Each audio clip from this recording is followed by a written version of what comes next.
Good afternoon and welcome to another session of Productivity Summit. Today, we are going to be talking Getting More Done with Ray Sidney-Smith, Focus at Work. My name is Augusto Pinot and I am from Productivity Voice. I am a bilingual coach, a writer, and a public speaking, and I will be leading this session. Ray Sidney-Smith is a productivity technology management consultant focusing on a small business. Evernote is the Evernote regional leader for North America, and as well as an Evernote certified consultant and one of the Google small business advisor for productivity. On top of that, he is the host of Productivity Cast, Getting More Done with Evernote, ProdPod, Productivity Book Group, among personal productivity activities and tutorials. Today, Ray Sidney-Smith is going to be presenting Getting More Done. One bit of housekeeping item, we will collecting the questions on the YouTube channel. Please leave them there and I will be interacting with the questions at the end so Ray can answer all of them. So without any further delay, here is Ray Sidney-Smith. Welcome, sir.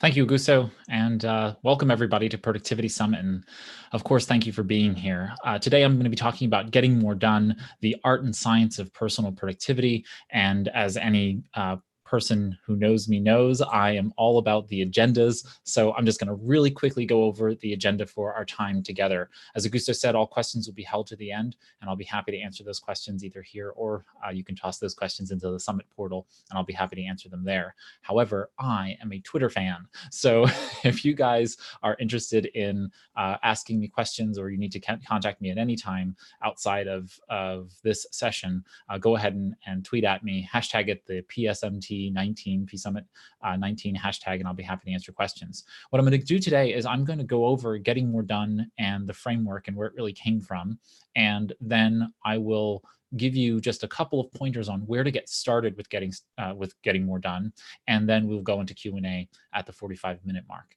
So I have a lot of material to cover, so buckle in. Let's get started. What began as a hobby for me more than 20 years ago has now become my journey to getting more done. And what that really means is that more than 20 years ago, I started picking up self-help books. I just started diving into new material as I came to know myself as needing the ability to learn what it was like to truly be productive out in the real world. I left home at an early age. I graduated school early, started work early, all of those things. And I really needed a way to understand how the world worked. And as a bookworm, as an avid reader, it was really for me a way to get to know the world. And so I started picking up all these books. And here we are now, 20 something odd years later, 400 books in. And what I am distilling for you today is what I've learned in the course of that time, and they've pulled together in 4 foundational elements. And I want to cover those 4 foundational elements, but there's a little bit of background that you need to understand as you approach it. First and foremost, what getting more done is not. Your system, any system that is in the personal productivity space is not a static set of tools. You have a dynamic set of experiences, skills, strategies, and tools that change as circumstances do. You get a new job, you have a child, you lose a parent, you buy a new home, you move cross country. All of those things are things that have to change, and that by its nature changes your system as you grow and you go through life and the journey that is life. Getting more done is a methodology, but getting more done is not for getting things done. Getting things done is the methodology for getting things done. It's an organization system. Getting more done is really about getting better at getting things done. It's about getting things done. And so I hope that you really understand that function as we make our way through the discussion. And again, I'm happy to answer questions about that. What it really means, though, is that we understand 2 different archetypes for how we actually get things done and how we then get to getting more done. So first and foremost, I use these 2 archetypes throughout the material and how I really position getting more done. One is the performer, and the other is the scientist. So here we see a dancer who is doing maybe an arabesque or a pirouette, a fondue or plie, I honestly don't know, but she's performing, she's on stage in front of you, and you know what it's like to step out in front of people and to perform. And that's one of the roles in life where we can actually get more done, when we learn how to do all the things that a performer does. A performer learns the material. They then learn the skills to be able to exact that material. They then practice the material, and then ultimately they perform that material. And we all go through those functions in life, but unfortunately, we don't actually do them consistently to get more done. So being a performer is really, really powerful, and as sort of embodying ourselves as a performer, putting on the mask, putting on the role of a performer when we have to perform at high levels throughout our lives. Then the other side to this is the role of the scientist. And the scientist is the person who does research and goes back and looks at things and helps to archetype the right pieces to make them fit until ultimately there is truth, there is veritas. And many times in life, what we do is we just presume that something's good enough is good enough, and satisficing is totally legit. But many times, for the optimal nature of getting more done, we need to be able to step back, run experiments, figure out what really works, and then be able to figure out what's best for us to be able to actually get more done. So these two archetypes are really important and powerful for being able to understand how to toggle between high performance in life. When do you need to perform? When do you need to practice? When do you need to learn new skills in order to be able to practice to get to performance, right? Knowing how to toggle between those modalities as a performer, knowing when you need to toggle between research, experimentation, finding truth, and then doubling back on that and iterating on the knowledge that you learn as a scientist. So keep those two roles in mind as we make our way through the journey of learning, getting more done today. Getting more done itself has 4 tenets, as I talked about. The first is becoming productive from the center. We can call this the core, whatever you want to call it, but for me, it's the center, and I'll explain what that means momentarily. Then we talk about focus and the attentional faculties. So there's focus as being the thing that is the sort of goal orientation, and then attention is the mental faculty, the brain abilities that we all have. And I use those explicitly. Focus is goal orientation, setting goals, planning, all those types of things, and then attention is the mental capacity. Then we get to building routines based on behaviors. I don't use the H word, which is habits. I like routines for a very good reason, and we'll talk about that. So we build routines based on habits. Then we get to increasing awareness of motivations. And this really comes down to one very important faculty that we all have as humans, and we will get to that very shortly. So those are the 4 tenets. Becoming productive from the center, focus your attention, building routines based on behaviors, and increasing awareness of motivations. And so as I was reading all of this material out there in the world, I came across these nuggets that were embedded in these materials in the scientific literature. And ultimately, what I want to show you here today is where to get started based on that material. So let's talk about some of the inner parts of this so you can understand it a little bit better. Ultimately, you have to take action based on those 4 tenets. And really, I can't help you take action necessarily. There are really great materials and really great methodologies out there for taking action, but I can help you with the first 4 parts really well. So let's figure out those first 4 parts to begin with. So becoming productive from the center, for me, really comes out in the work of the 2,000, 3,000-year-old ancient philosophy of the Bagua. Many of you may have seen this in discussions about feng shui, the art of arranging your physical space and your land on top of a map. The Bagua is a map, and you basically will have these places, these areas of your life that are located physically, geophysically, and you then can optimize those areas, and those will then improve those particular non-physical areas of your life. So you might have a wealth center, you may have a family center, and you might have a relationship center, and so on and so forth, and health, and so on and so forth. And those would go ahead and do that. And this, again, like I said, 2,000-plus-year-old philosophy has been around with us. And it's just the idea of being able to break our lives up into a kind of a pie. And we've had others who have then come to us with new and different types of materials on this. So we had Dr. Stephen Covey. He gave us the 4 quadrants, and we talk about the idea of body, mind, emotion, and spirit. Then Tony Robbins, I read all of Tony Robbins' work most likely at this point, and he talked about this in the terms of life categories. And so he calls them categories of improvement. I call them life categories. He calls them categories of improvement. And he, in essence, is looking at this from, let's look at each area of our life that we can break ourselves up into, the constituent parts, and then see which ones need to be improved at any given time. And it's kind of the same point that I'm making here. Then we fast forward to David Allen. And David Allen talks about this idea of having horizons, different stages or levels of our world. And now he uses horizon 1, 2, 3, ground level, kind of a building analogy. I still hearken back to the flight analogy where you're flying at different altitudes. And there at the center is 20,000 feet. And you can see he has the areas of focus and accountability. And really what ends up happening is that in getting things done, you need to worry about the runway. What are the actions you're working on today, right now, to get things done? And to get more done, we actually need to step up a level to the center. And that's what I'm really talking about. What are the core things that we do all the time, that we do every day?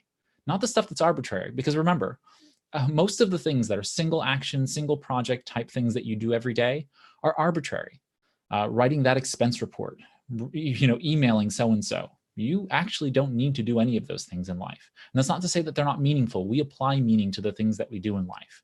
But what you need to do is figuring out, okay, if I want to get more of that done, then I need to figure out what parts of the things that are arbitrary do I need to optimize, and what are the things that are non-arbitrary, that is what I'm going to talk about in a short bit, and optimize that space as well. We can't do that by optimizing on some other level. We have to optimize from the center. We have to optimize from the core things, the things that are going to be most optimal for us to optimize. Right? We have to look at the core things that we can optimize, as opposed to looking at the marginal things that we can optimize. So let's get into focus, and this will help kind of peel back the onion a little bit more on the research that I've been doing over these years. So focus really is about, like I said, trying to identify your core constituent parts of your life. Now, I call them life categories. You can call them whatever you'd like. And I have this list in a template. You can ask me for it, and I can send you a list of this in a written format, and I can share that to you somehow. And so you have this list of parts of your life, and you need to come up with these parts of your life in order to really start to divide and conquer in those areas. You can't optimize. You can't be focused without being able to break up your life into constituent parts and optimize those parts individually. It's not that you're stopping all the rest of your life, right? If you decide to, get another degree, you don't stop eating, you don't stop sleeping, you don't stop seeing your family if you plan to get a degree. You have to, though, prioritize some aspect of working on that area of your life in a way that is going to deprioritize some other areas of your life. So there's going to be diminished capacity in some of those other areas of your life. But what I found is that with getting more done, it actually helps you to focus on one area of your life, do really well at optimizing it. And then when you step over to the next area of your life, you have all those skills that you've developed, you're doing less in that area and getting more out of it. And therefore, it then continues to keep compounding benefits as we make our way forward around all the various categories of life. So what we have here on screen is two different things. One where we take this pie, right? You've developed your pie. You know what the pie of your life is. And you say, okay, well, I know the various parts of my life. And for some reason, work takes up an inordinate amount of my life. But what I really want is all the parts to be equal. And I think that's absolutely rubbish, okay? Just straight up rubbish. The reality is that your life can be unbalanced and still be balanced. So for example, Augusto could spend 30% of his life taking care of his children, and could spend 10% of his life at any given time on his love of productivity. And then another 40% in his career and professional life. And that will be completely different for me. And I bet you that over time, all of our various parts of the pie will shrink or expand depending upon how much focus and time and attention we're giving them at any given time, and how well or poorly optimized you are in making those things happen. So ultimately, what I would like you to do is to be able to figure out how much energy you need to give to any part of your life, and then give and devote that amount of energy to getting more done in that space, optimizing that space until you can then step back and say, oh, you know what? I'm good as golden here. Now I can move on to another area of my life and optimize that until it is in this great working order where I can just maintain the optimal levels that are supposed to be there. And what most people do is they try to optimize everything all at once, or they say, well, you know what, I can't give up one thing for the other, so I'll just do nothing. And then they always stay mediocre. So how do we get to this point, right?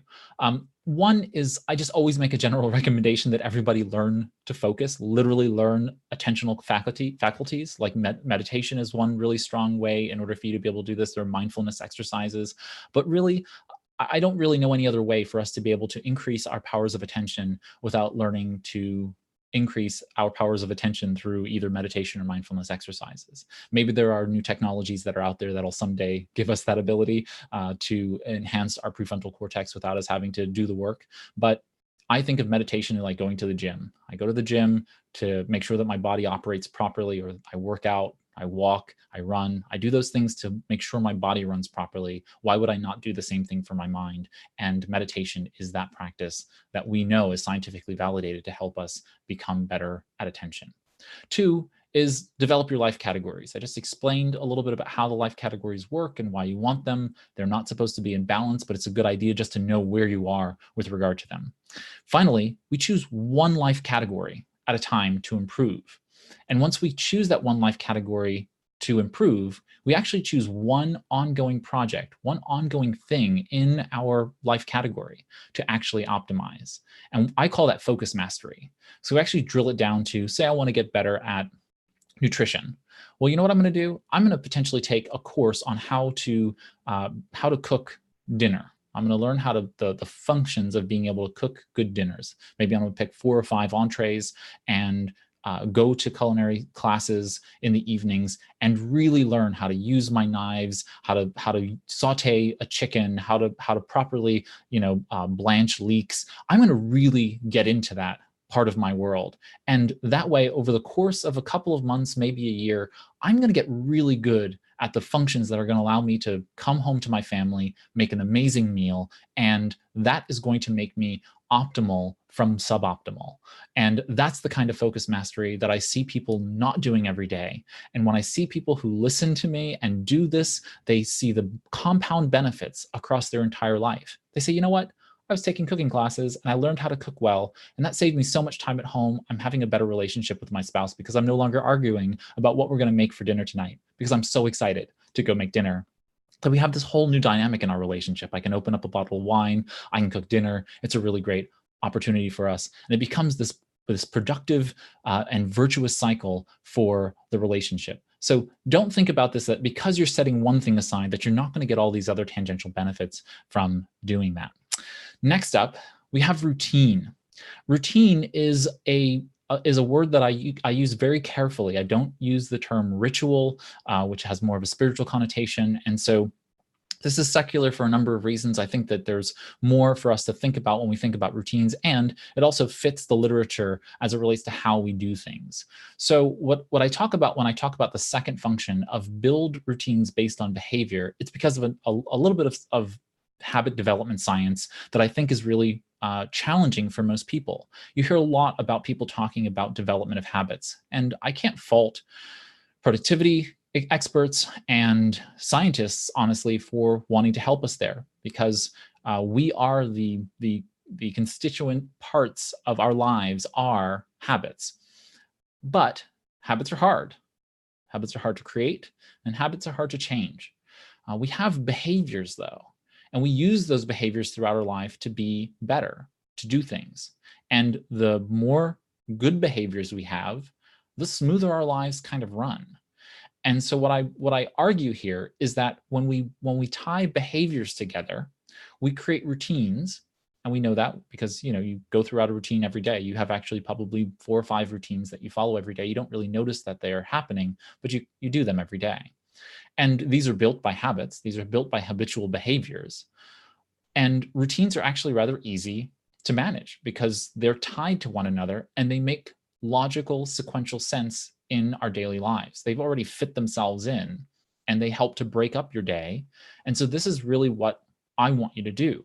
I want you to think about how habits work in your life and identify the behavior part. So in very simple language, we have habits that are structured by a trigger. Something triggers our environment. We behave in a particular way. We do something, and then we're rewarded by that thing. And we're rewarded in a number of different ways, and we can talk about that in a bit. But the idea here is that what I want you to do is to think about behaviors as being the thing you want to identify. And identifying the trigger based on that behavior is then the thing that's going to allow you to choose the behavior. And then to do that before or after an existing habitual behavior in your routine. I'll give you an example. I want to drink more water in the morning. Well, my routine is that I get up in the morning, I get up out of bed, I have a night table next to my bed. And so if I want to drink more water, all I have to do is place a cup of water next to my bed. And now, because my routine is set, there's really almost no reason why I won't sit up from my bed in the morning and see the cup of water and then just drink it.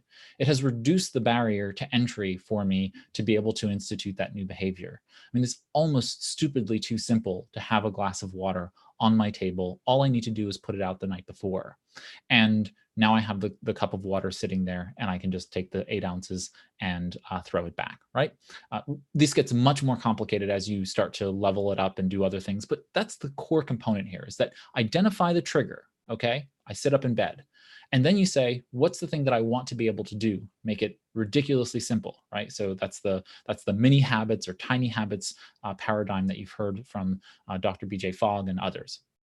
And then proffered by Stephen Guise and by James Clear and others. And then we want to make sure that we aren't rewarded until that thing happens. So for example, what I'll say then is, okay, implementation intention, right? Dr. Peter Gollwitz's work. I'm going to say, if I get up from bed, I will not get out of bed until I drink that glass of water. So I'm going to sit up from bed, I'm going to drink the glass of water. My reward is I want to get out of bed.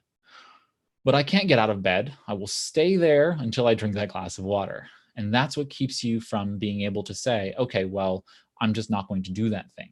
Now, you can override that at any time. I can't overcome that for you through this particular example, but we'll talk about how you can actually increase the levels of action in that regard in the motivation discussion that we're going to get to. Okay, so we have habit, we have the trigger, behavior, and reward. And in order to change behaviors, so that's how you add a behavior. And now we're going to talk about changing behaviors. If you want to change a behavior, you just have to identify the trigger. You have to choose a different behavior that happens in place of the existing behavior, and then choose an appropriate reward. Now, what happens for most people is that what they do is that they try to reward themselves either inappropriately, that is, they take away a reward, or they try to punish themselves in order to be able to do that thing. And what I found is that positive behavioral interventions are always going to be better for people than not. I see that when people punish themselves through, paying someone money for X and Y, or, even though these devices that will go ahead and buzz you and shock you if you don't do these things, they work in the short term. I would imagine that they would stay and work as long as you keep the device that's shocking you on. But ultimately, are you really going to be better off if you are causing yourself to not take risk and to remove risk completely from your life, so that you do not want to think outside of the confines of a punishment-based system? I would argue no. You could argue the opposite side of that, and if it works for you, it works for you, right? Be the scientist here and experiment, and if it works for you, go for it. I just don't think that negative behavioral interventions are the right way. That's just how I work. And so choose the behavior that you want to change, and then choose the appropriate reward. And what I mean by appropriate reward is that you're going to take something that you want, that's healthy, and provide it to yourself for completing that particular behavior until it becomes habitual and you no longer need the reward necessarily. The reward becomes internal as opposed to external. And again, I'll talk to that point in a minute. So you want to be able to change behaviors by identifying that trigger, choosing a different behavior. And again, this is all tied to that other thing that you're already doing, right? So if I want to take that example I want to be able to empty my inbox at least once a day. Okay. So what I will do is I will say, I will empty my inbox before I go to lunch. My reward is a healthy reward. I'm going to go have lunch. Okay. It's already fixed in my day. The behavior is already fixed. I'm going to get up and go to lunch every day. And the reward is that I'm going to be sated. I'm going to eat my lunch and I'm going to feel nourished. So we already have a built-in mechanism there. So all I have to do is delay gratitude to get to lunch and I can empty my inbox. And it may be mundane, it may be tough the first few times to sit there and grumble to myself, great, I've got to answer more email from people. And then you finish it off, but you feel good once it's emptied, and then you go have lunch and you feel good about that. And notice that nothing grand took place. And that's really the other side of this, is that we sometimes tend to make it too big. The whole concept of habit change becomes such a big discussion and becomes such a big deal that you actually become overwhelmed. And psychological safety is a really important aspect of all change that we do in life, change and performance. So if we can rehearse this and it actually seems rather natural for us to do, then we're much more likely to do it. Okay, so I tend to think about the world and the idea of being able to change routines based on the things that are at our core. And our core is actually set up in these 7 different paradigms. And the 7 different paradigms are sleep, rest, nutrition, physical, mental, emotional, social, and rejuvenation. I call these the 7 fitnesses. And the 7 fitnesses are designed around the idea that if you can actually get more done in these 7 areas first, you are much more likely to get more done in all other areas of your life. In essence, this is like the Maslow's hierarchy of needs. Really, we vacillate through these particular needs throughout our days, throughout our lives. At each interval, we're kind of replicating and recursively moving through these all. But really, if you have poor mental health, you're not going to be able to get more done because you're going to be constantly struggling with the mental health issue. So if you can't focus, then you've got to deal with that mental health issue. If you are emotionally dealing with something, then that's also not really a good time to be getting more done. So focus on getting more done regarding that emotional issue, and you're likely going to be able to then optimize in that area and stabilize the rest of your world. If you're not getting good sleep, you're not going to be more productive. I think almost the number 1 rule of productivity is to focus on getting better sleep. I don't know why we give up a third of our lives to sleep, but what I do understand is that the science is bearing out that it's one of the most important things that we can do. So these are the 7 areas that we optimize first in getting more done. And for most people, they're going to stop at this point and say, holy cow, Raymond, what are you talking about? How am I supposed to get my current projects done when you're asking me to upend and overhaul my entire life? And all I have to say to you is that there are a lot of methodologies out there that sell a big load of you-know-what. And as Demir mentioned in his presentation earlier today, it's one of those things. We put together all of this material and sell it to people as productivity experts, when in reality, it's not actually going to improve people's lives in the way in which is going to create sustainable, true growth.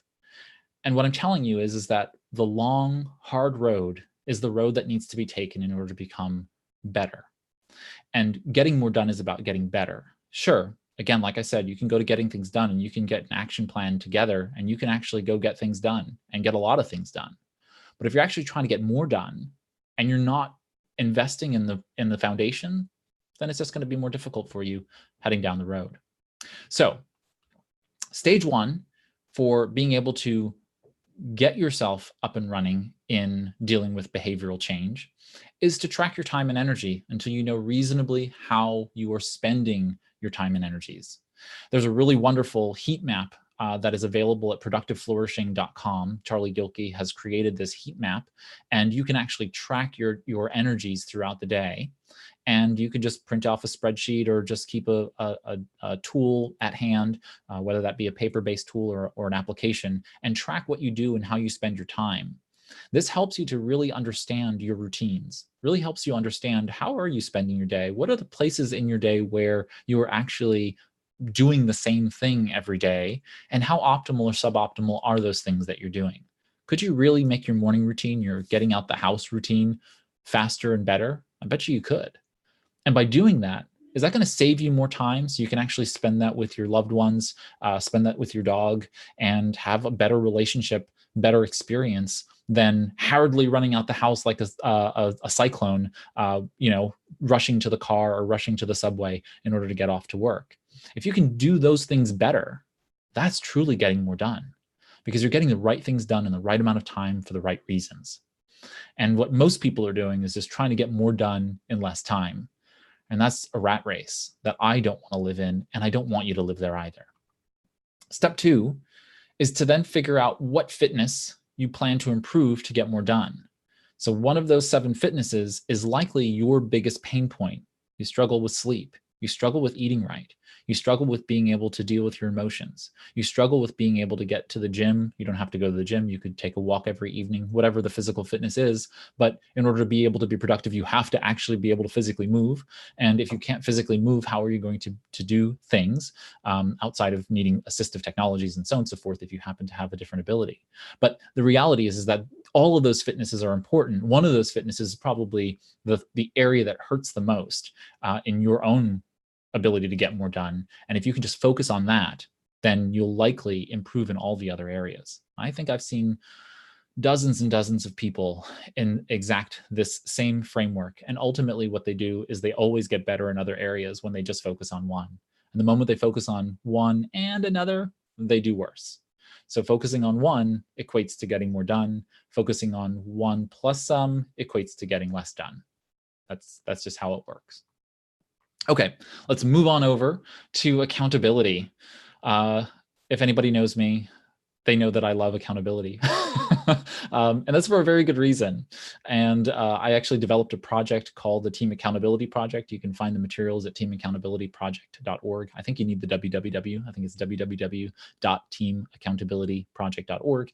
And this is going back many, many years ago. And it was just a method for primarily getting things done users or practitioners, GTD users, to be able to create an accountability program with another person so that they could be able to work through the process of learning GTD and keeping on top of goals and so on and so forth. And so I've been really fascinated with accountability for a very long time, especially the science of accountability. And so how do we actually use accountability in our own worlds? And this really comes down to motivation. So motivations are on one side and rewards are on the other. Motivation happens before we do something, actions in the center, and rewards are after we do something. So we have 2 different types of motivations, both we have what we call intrinsic and extrinsic motivations. And note that the terminology here, I'm de-scientificizing for these purposes because they actually use the same terminology, but I wanted them to be different. So in this case, I call them external and internal rewards as opposed to the other terms that they use, which is intrinsic and extrinsic. So we have intrinsic and extrinsic motivations, and then we have external and internal rewards. Pretty simple, right? Stuff that makes us tick on the inside, right? Things that make us feel good, and then motivations on the outside, things that make us feel good from others. So what's your internal thing that motivates you versus what are those things from the outside that motivate you? And then the rewards on the outside and on the inside. So what are the things that are material goods that you get as rewards versus the things that you get on the inside, which are things like gratitude and appreciation and other kinds of feelings of loyalty and fulfillment. As you can see here, intrinsic motivation comes into this idea of mastery is a really great motivation. I believe focus mastery is the first thing you really want to champion in the getting more done methodology. And so we have to want to master something. We have to want to be able to master something. If we don't want that, then there's really no reason in getting more done. There's in implementing a system, implementing a methodology like getting more done, there's really no reason for it, because if you don't want to master something, then you just don't have it and you don't want it, and that's okay. But if you do want it and you do have that drive, then mastery is necessary. It's a necessary function within it. So then we go on to the extrinsic motivation. You could want fame and fortune, you could want praise, and you could want a gold star. And that's totally fine if you do. The ultimate understanding of yourself is to know which ones feed you more. Most people are fed more by intrinsic motivations and last longer in any particular focus mastery exercise when they have intrinsic motivations. But I've seen some people who are really extrinsically motivated and have done really well with them. Most of the time, some level of combination of the two can help.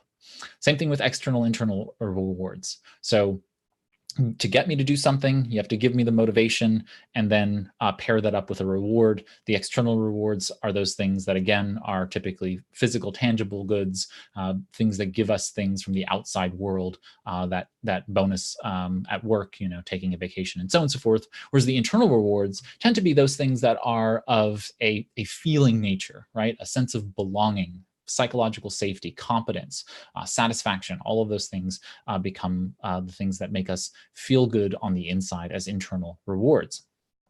So how do we increase our motivation? And again, this comes from just a long-standing review of the literature that we have 4 different kinds of accountability. It's funny that Gretchen Rubin came up with the idea of 4 tendencies, and this is actually not the same thing, but she kind of comes up with the same types of things based on how we interact and deal with others regarding commitment. And so as hunter-gatherers, we really developed all of our abilities in how we keep ourselves accountable to one another. We are accountable to ourselves, that is self-accountability. We're accountable to one-to-one, that is, we're accountable to each other in one-to-one environments. We're then just like a mother to a child, brother to brother, sister to sister, brother to sister, and so on and so forth, and friend to friend. If you're working with a tradesman, it's you as the consumer and the tradesman as the business professional. We're typically good at being able to understand the accountability between one-to-one. Then there's group accountability. There's a reason why Weight Watchers, I think now they call themselves WW, can't remember, but they have that system. There's Alcoholics Anonymous and other types of 12-step programs that have groups that meet regularly, and there's a reason for how they structure their environment so that they have a sense of group, a sense of belonging to that group, and how that accountability works. And then we step it up a level to public. Public accountability is when you post publicly on your Facebook page, I'm going to go run a marathon in 6 months, and here I go. And then you document your public experience, your experience publicly about how you're getting to that finish line. What we understand about all of this, as I said before, intrinsic motivation is always better than extrinsic motivation, but sometimes there's a combination. You really want to be able to minimize your focus on the extrinsic motivations, and that way you can know they're there, but you don't necessarily have to really pay much attention to them. And I just keep saying this over and over again to everyone that I meet, which is that stop your negative self-talk. I constantly hear people in the GTD meetups that I run in New York and DC. People have a frequency to self-flagellate, to have a negative tone about themselves and say, oh gosh, I'm such an idiot, or man, I really messed that up. And the reality is that there's a level of emotional self-regulation that we all need to do in order to understand that we can make mistakes, and we can make mistakes even in a social context and still save face, because the other people want our best selves forward. The people want us to succeed. They don't want us to fail. Most people don't want you to fail. And I want you to succeed. And so stop speaking poorly to yourself and about yourself. And just that one little change can actually have a profound difference in your life. When I was younger, I always used to look down. I used to keep my head down. And I'm 6'1", 6'2" in height. And it was just how I saw the world. I looked down at everybody, not metaphorically speaking, just literally speaking. Except that what happened was I started to actually feel bad about myself. I would always be looking down and walking around the world without making eye contact with people. And one day someone said to me, "Why do you always look down? Why don't you look up, chin up, feel good about the world, put your chest out?" And it changed my world. It changed my life. It gave me the ability to stand up straight and be more confident with the people that I was expressing and dealing with. And so just these small interventions can be very, very powerful in the way in which you then are motivated to do things that are going to change your world. Okay, going to rewards now, very, very briefly as we come down to time. Rewards should be tiered and appropriate. So if you want something, you want to be able to pair that external reward with accountability. And so, for example, maybe I'll give myself a little healthy treat for being able to do a small task, a small behavior that I want to change. And so if I build it into my routine and I properly reward myself, then I'm good. If I, for some reason, can't do that from a one-to-one perspective, that is, I personally can't make myself do something, then the next step up is to be able to pair that external reward with accountability. That could be one-to-one. I say to a friend, I need to go to the gym every day. Can you come with me? And then, or a group, get a running group together so we can go running together every day, so that it makes me get up and know that there's a larger accountability at stake than not. And that's just for difficult, goals and actions. All right. So getting into action requires us to then think about the methodologies associated with getting things done. And so once you understand the components of the getting more done methodology, you do have to organize them in some way, shape, or form. And there are some really great formats for being able to do that. Dr. Covey's First Things First with their names are escaping me now, the Merrills, Mr. and Mrs. Merrill. So First Things First is a great methodology, getting things done. We have the bullet journal from Ryder Carroll. We have personal Kanban from Jim Benson and Tony Ann DeMaria Barry. And we have all kinds of ways in which we can organize things and create an ability to generate action from our management of those things. But remember that management of those things is not mindset, and it's not about getting more done. It's about just getting those things done. Those individual things are important to me and I believe in them, but remember that finding a productivity methodology is really about matching your work style. It's not about actually getting more done in the world, okay? So it's a different kind of getting more done. When it's just about getting things done. Getting more done is about that, like I said, that faculty of getting better at it. So you need to be able to do some things no matter what system you invest in. One, you need to be able to capture things, you need to be able to reference things, and you need to be able to put things off until some other later point in time. All of those need their own systems. So you're going to need your own tools, skills, experience with those pieces in order to make that happen. You're also going to need to be able to organize projects and actions, no matter what you call them, tasks, to-dos, goals, you name it. Projects and actions on some fundamental level need to be put in place, and they need to have appropriate friction. Now, this is one of those principles that people constantly scratch their head with me about, but the reality is that if you are not having the appropriate amount of difficulty associated with something, then it's mundane, and then it becomes undoable because your brain turns off in terms of wanting to do it. So for example, if I needed to make a phone call with Sally about something, and I don't really want to call Sally, then it's just not enough friction. There's not enough there. But if I say, hey, you know what? Sally's a talker, and I really want to, just get this thing off my list. How about I try to make it a game? I try to get off the phone with Sally in 5 minutes or less, right? And just that little bit of friction, that little bit of gamification, if we want to call it that, game design in the methodology can basically help us go ahead and say, okay, I'm going to call Sally and, 4 minutes and 30 seconds, I'm going to start to wind her up and I'm going to get off that phone call. And now something that could have been punted to tomorrow and then a week from now and a week from now and a week from now gets done in 5 minutes and gets off your list, all about creating the right amount of friction.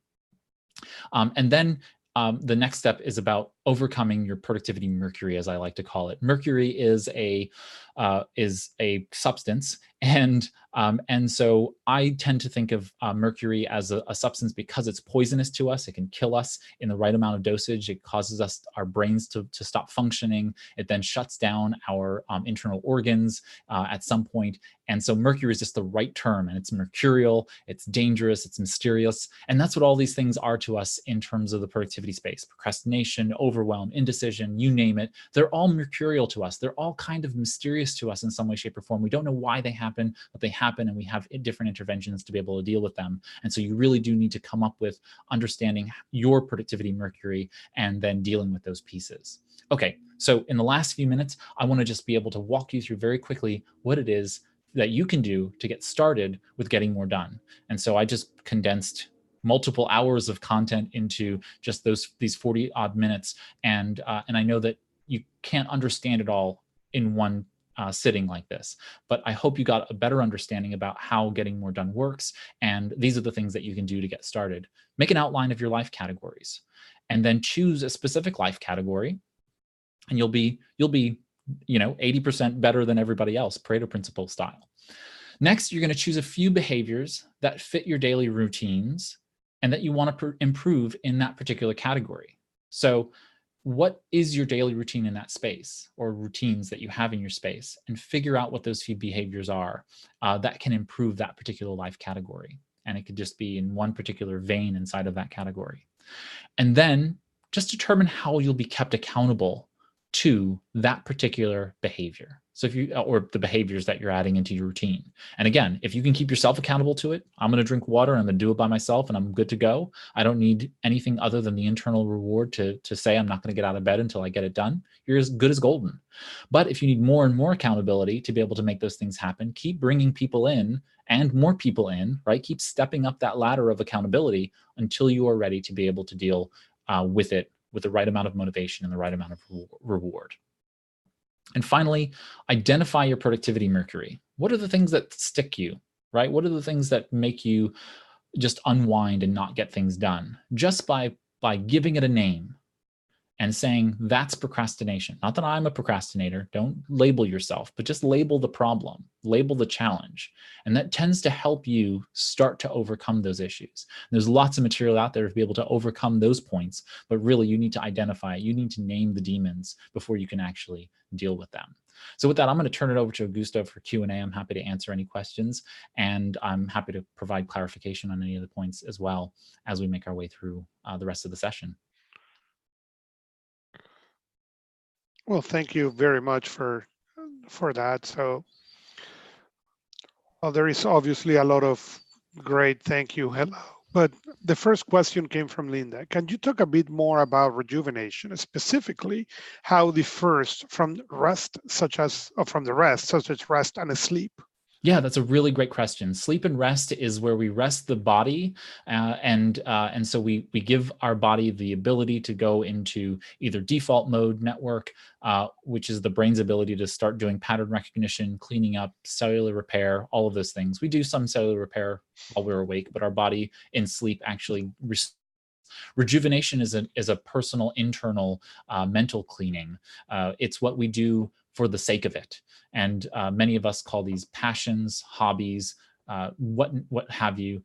So I say typically to people, I'm a reader. That rejuvenates me. I mean, there's nothing more that I could love to do than to sit down with a book and fully invest in learning that material.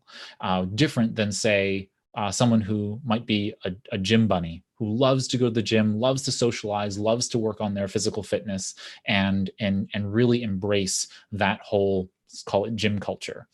Some people might love knitting, and so they have a knitting club, or they just knit themselves personally. There's nothing wrong about a rejuvenative activity that is singular and personal and solitary. Like for me, reading is a solitary function, but it's what restores you. It's work that you do for the sake of it. And yet it does something for you. It helps recharge you in some way, shape, or form. And what most people don't have is that kind of thing in their life. And so they work on all the other areas of being fit, including having good sleep hygiene but their life is mundane because they hate their job, or they're just okay with their job. And I don't believe you have to have a job that's a passion. And for many people, their job isn't their passion. But if you have something that you're passionate about, even if it means nothing, like I said, most things that we do that are single project, single action type things are really arbitrary. So who cares? We provide meaning to the things that we do in our world. Find that thing that is rejuvenation and embrace it and do that thing. And what you'll see is that if you get better at doing that thing, you're going to learn all kinds of skills. And even more so, I get my best ideas from reading, right? Because I'm already investing in other people's thoughts. So that's kind of a cheat. But say I go and decide that I'm going to become a long distance runner. Actually, Francis Wade, who's one of our session leaders, you've probably met him along the way. He's a long distance cyclist. Well, he learns all kinds of things that he shares with us on a frequent basis about all kinds of interesting things because he's learning the mechanisms for being able to keep his bike maintained and to be able to keep nourished and fit for these long distance bike rides, right? I mean, really, he's biking back to the point he started. Talk about arbitrary and unnecessary. But it feeds him. I mean, it gives him something that I don't think anything else, because he's found his thing that could feed him any better. That's true rejuvenation. That's really powerful. That is awesome. So Jolene says, can you repeat the site that you mentioned for the heat map for tracking time and energy? Sure. So I can actually type it into it for you all here. It's productiveflourishing.com. Productiveflourishing.com. And so, yeah, I'll paste that into the chat for you, and you can find it there. That would be an amazing idea. And Andrew is asking if there is an overview right now of the productivity methodologies, an article or something on those lines. Yeah, so Todoist actually put one together some time ago, and they did a really good job. And so you can just type in Todoist and productivity methodologies, and it will show up in Google, I think is like the #1 option. And they did a pretty good job of providing that there. Perfect. Darkest Serenity as trigger example. I won't go to bed until I brush my teeth. The problem is I procrastinate on the habit and I just stay up all night because I can't go to bed because I can't do the habit. Do you have any ideas that you can share as a solution? Sure, step up the accountability. It could be something as simple as having a friend or a spouse or a colleague ask you to do that thing right then and there, literally stand with you until you get it done. They could call you and FaceTime you, or Google Duo, or whatever the voice and video chat options that are available to you. I know it sounds ridiculous, but it is not ridiculous if it truly helps you learn how to focus and master something. There's something really powerful about doing that thing that's hard and achieving that thing, no matter how much ridiculousness is necessary to get to that end. But what you do realize is that once you got there, how brutally simple it is to do the things that you sometimes can't do because of emotional reasons. And remember, we're emotional creatures. We do everything emotionally. We rationalize them then logically. And so that's just the way our brains are designed. And the neuroscience bears the truth out. So the scientific research shows it. So do the things necessary in terms of creating stronger accountability and stronger feedback in real time. And that will help produce that. There's no reason why you should be giving up sleep for not brushing your teeth, right? And you know that sounds ludicrous. But if you can step it back and say, okay, well, what's just as ludicrous, but will help me make that thing happen, right? And that's bringing somebody else involved, even to the extent that I would say, maybe you hire a coach to call you and stay on the phone. You're going to pay that person until you brush your teeth. And I bet you there's a pain point high enough that it will get to until you do that thing. And then you'll do it over and over and over again until it becomes a true behavior that then becomes a part of your routine. And yes, by outgrowth, it'll be a habit, but really we just care about the routine being intact and continuing to operate in our lives, and not necessarily the behavior. So good luck.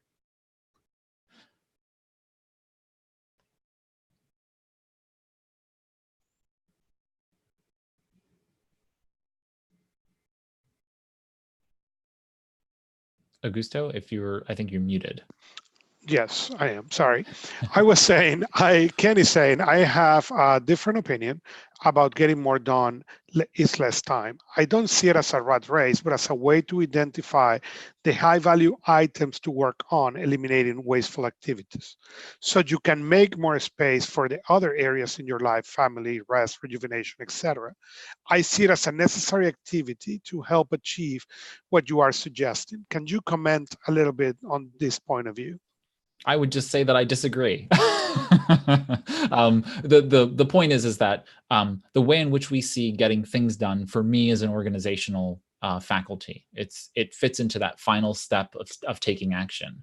And for most of us, we try to bundle all of those pieces of dealing with our core parts of our life, and the core parts are the parts that are both meaningful, but also help us to make meaning about the important parts that are arbitrary. And so we're trying to take getting things done, for example, the methodology, and fit everything into it. And that's not what David Allen intended. And then trying to figure out why we can't figure out Horizon 5, why we can't figure out our life purpose. Because the reality is that honestly, if you can figure out meaning and purpose in focus mastery, you can have a very meaningful, rich, contented, joyful experience in life without ever knowing why you were put here on this planet. And so getting things done is a wonderful part of my life. I'm a GTDer, as you know, Ken, and I believe in the methodology, but it's not for dealing with the things that help me get more done. It helps me get lots of things done, right? And just because of the play on words, it helps me get more done. Sure, I'll get more done in less time. Sure, but that's not what getting more done is about. And so I'm not really disagreeing in the larger sense. It's probably a semantical disagreement than it is a core philosophical disagreement. I think I believe what you are saying. I just choose to put my getting more done methodology in a place that gives me a framework, a methodology, a set of steps that I can take to move in a direction. And what I see people doing is that they try to clean up the cards that have spilled on the table when the table is the part that's actually falling apart. So yes, you can clean up the cards are all nice and stacked neatly on the table, but then the table falls over because the legs on the table were not on correctly. So I'm talking about creating foundations that are far more powerful for people to use over the long term. Awesome. So the last question I have here is from James said is, did you have a long-term plan for all the categories you want to improve, and how, or did you just work one at a time and that's it? I think that some people need a bypass valve, and so you can use something called the major projects queue. If you actually go over to Dr. Buck, Frank Buck, if you go to frankbuck.org, I wrote an extensive blog post about this, and in that blog post on frankbuck.org, you will find, I think it's called Getting More Done with Evernote is the name of the blog post, I'm pretty sure. And so if you go to his blog, you can find it there. And in there, I talk about something called the major projects queue. So go check that out and you can learn more about how to kind of defer the things that you want to do, but you should really be focused on one. I haven't seen many people who can fracture their focus. It's just like fracturing your attention. Your mental capacity to focus on one thing. Every time you fragment that, you lose. You lose something. You lose attention to detail. You lose complete direction. You just don't have, and then the recovery is more difficult. So that happens with focus, goal orientation. So if you can goal orient by having fewer things to focus on, and focus really means focus is one thing, being keeping your faculties on one thing, then you are going to be greater. You're going to have a greater likelihood of success. So if you're starting a business, for example, you would choose that one first product that is going to provide you with the most profit for the least labor costs and real costs, right? Your cost of goods sold to start your business, right? You wouldn't start with 50 products if you know that you can start your business with one and really make make large inroads with that one particular product. So it's about that kind of concept. Go after the thing that's the lowest hanging fruit with the highest reward first, and do that one thing. And what you'll find is that in the process of focus mastery, learning how to do that thing, you will truly get more done in all the other areas of your life. That's the thing, is that, people think, well, I'm going to get more done by doing a whole bunch of new things, but you do them all poorly. And you do them all poorly, you didn't actually learn how to focus, you didn't learn how to master something, and so therefore you can't master anything else because you're just a jack of all trades for everything.